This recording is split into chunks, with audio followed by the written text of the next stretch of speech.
Business tycoons, Hollywood celebs, and royal heirs prefer taking their private chefs to every exotic place they go, and this makes the life of a billionaire chef pretty amazing. However, along with bounties come the challenges of handling the fickle moods of the picky super rich.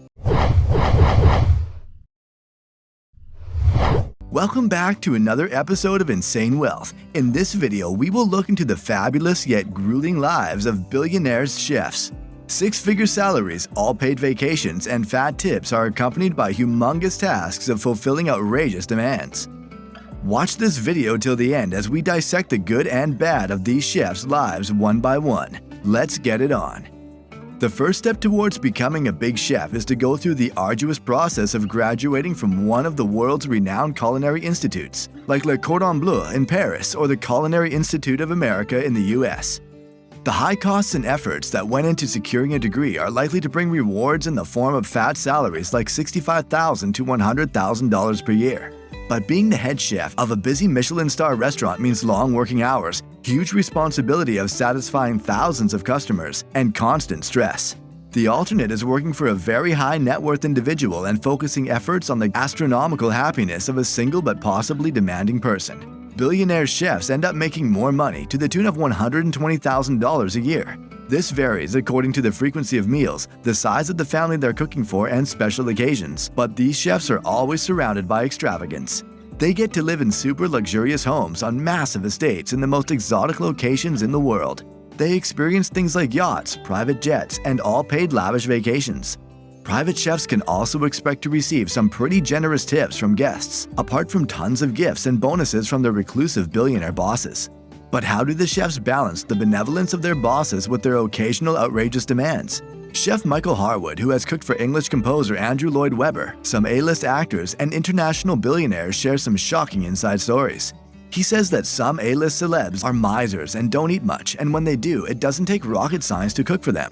One of the world's most famous supermodels wanted Harwood to cook for her, but before he had a chance to tell his day rate, her PA decided on an amount that was a third of his normal fees. Arguing didn't help. The supermodel's PA retorted, "Well, yeah, she just doesn't eat much anyway." Harwood says that the richer they get, the smaller their world becomes. They stay away from real life because they can't control it, and they control their own universe with microscopic detail. People who work in financial industries are the most fanatic when it comes to micromanagement.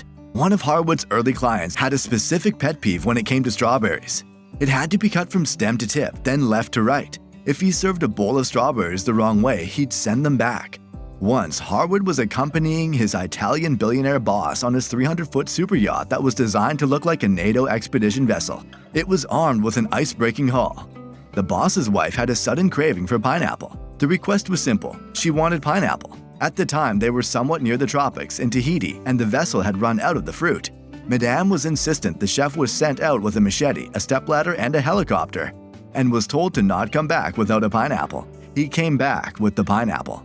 Immediately after the pineapple saga was over, Harwood was whacked with another request. The desired item was prosciutto, an Italian uncooked, unsmoked, and dry-cured ham. It is sacred for Italians, and to run out of prosciutto is like someone running out of petrol in a car. Understandably, there was no trace of prosciutto on the boat, and to make matters worse, the person making the request was none other than the Italian girlfriend. Thankfully, they had the logistics to get the dish from the mainland. The yacht staff FedExed prosciutto from Milan to Tahiti and sent a helicopter to pick it up from the island. Chef Nicholas Papathanassiou cooked for a Greek shipping magnate, a Saudi Arabian sheikh, and a CEO of one of Russia's largest banks. Once, he faced a midnight snacking situation from an eccentric businesswoman who lived in a mansion in Knightsbridge. She had a sudden urge to eat fresh lobster at 11 p.m. Papathanassiou had a chef friend who worked for night shift in a restaurant and found the lobster. Dean Harper, who has cooked for Premier League footballers and very high net worth individuals, has one grudge about his super rich bosses. They just expect, and expect.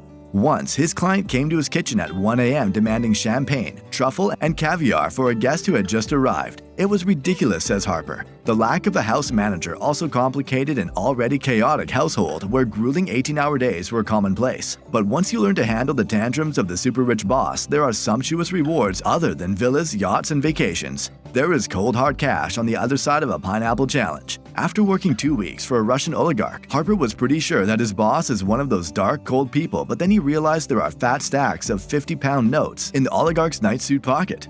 Even the children's room had currency stacks lying around carelessly. The rich boss dealt only with cash. Harper's Christmas bonus was one of those chunks of 50 notes, which his client wordlessly handed to him without counting. Papa Thanasio's monthly salary was a generous 6,500 euros plus 600 euros in bonus. That was a nice Greek summer, he quips. Christmas times are the most demanding period for billionaire chefs but are equally rewarding. One particular year, Harwood was gifted a Cartier watch from the partner of his client, while Harper got a £1,000 Christmas bonus from his footballer client.